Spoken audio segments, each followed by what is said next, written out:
Hello everyone, আজকের integration problem হচ্ছে দুইটা সাইন ফাংশন এর গুণফল। তাহলে একটা স্পেশাল সূত্র আমরা এখানে ব্যবহার করব।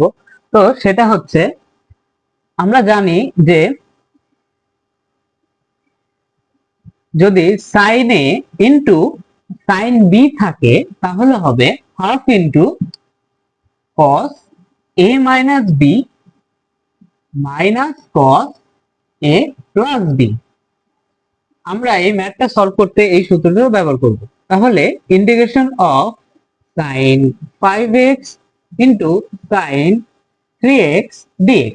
এখন দেখো, integration half into cos a কে ধরলাম 5x এবং b কে ধরলাম 3x, তাহলে হচ্ছে 5x minus 3x minus cos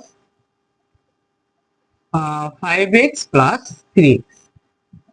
এখন জাস্ট সলভ করো, তাহলে হাফটা বাইরে আনি, তাহলে হইতেছে cos 2x মাইনাস dx দাও এবং মাইনাস দিয়ে ওই পাশে লেখো, তাহলে হাফ দুই পাশে গুণ আছে, হাফ cos 8x dx।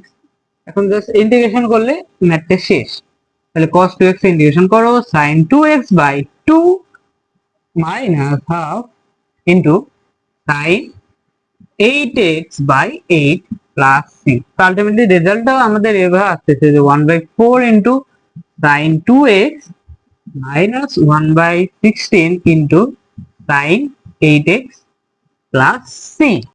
ম্যাথটি খুবই ইজি, আশা করি তোমরা ম্যাথটি সহজে বুঝতে পেরেছো। এরকম ইন্টিগ্রেশন টিপস পেতে অবশ্যই চ্যানেলটি ফলো এবং সাবস্ক্রাইব করতে ভুলো না।